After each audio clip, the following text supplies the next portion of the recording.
Logika yang parah. Ilham Menrova. Ada satu kebiasaan dalam perdebatan publik kita, yaitu membandingkan angka-angka dan memperlakukannya seperti palu hakim. Dengan mudah, angka-angka itu menjadi simpulan. Setelah itu kita tuduhkan sembarang, seakan-akan perkara jadi selesai. Dendi Laksono dalam podcast Richard Lee melakukan itu, ketika ia dengan lugas menjawab sekaligus menuduh SBY sebagai periode presiden yang paling parah bagi hutan Indonesia. Di era kepemimpinan siapa, hutan dan lingkungan kita paling parah habis? SBY. Angkanya bergaung, puluhan juta hektar izin. Di situasi bencana Sumatera yang sedang tragis dan rumit, angka semacam itu seakan menjadi hukuman. Namun kebenaran tak lahir dari tuduhan, melainkan dari jejak, dari analisis data yang tepat. Jejak pembalakan hutan tidak ada di dalam dokumen izin, melainkan di tanah yang terbuka dan di citra satelit. Pertanyaan dasarnya sederhana, kapan dan di bawah rezim mana hutan benar-benar hilang secara fisik? Harian Kompas 12 Desember terbit dengan tema yang relevan. Melalui liputan berbasis citra satelit, resolusi menengah tinggi tahun 2012 sampai 2025, Kompas memberi petunjuk penting. Di Aceh Barat Daya, Nagan Raya Aceh Selatan, Benar Meriah, Sumatera Utara pesisir barat, hingga Sumatera Barat, landscape 2012 sampai 2014 masih relatif utuh. Fragmentasi besar, jalan konsensi, dan grid perkebunan justru muncul setelah tahun 2015 dengan percepatan tajam pada tahun 2017 hingga 2025. Disinilah logika Dendi mulai parah.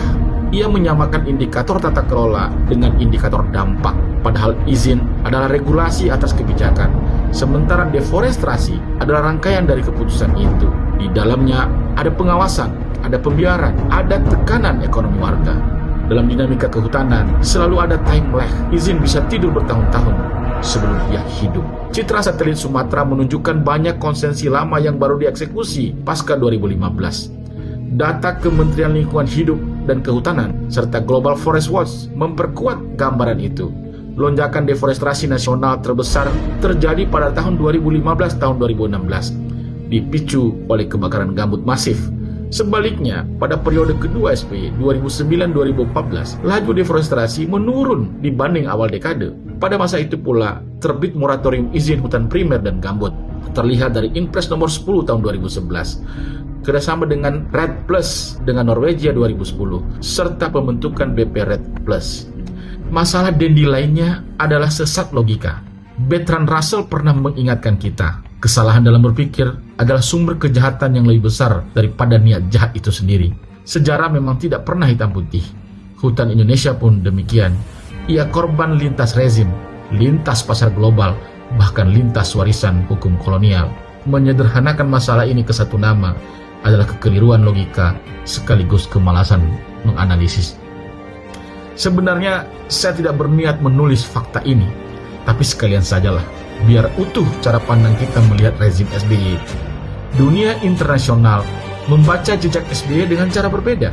Pada tahun 2013, program lingkungan PBB UNEP menganugerahkan Champions of the Earth kepada Presiden SBY atas kepemimpinannya dalam perlindungan lingkungan dan hutan, termasuk komitmen pengurangan emisi dan moratorium hutan. Penghargaan itu bukan absolusi, tetapi pengakuan bahwa dalam satu fase sejarah ada upaya nyata Presiden SBY yang tercatat. Kritik Dendi perlu, tetapi kebenaran tetap menuntut ketepatan data dan logika yang rumit. Tanpa itu, kita hanya menukar satu mitos dengan mitos lainnya.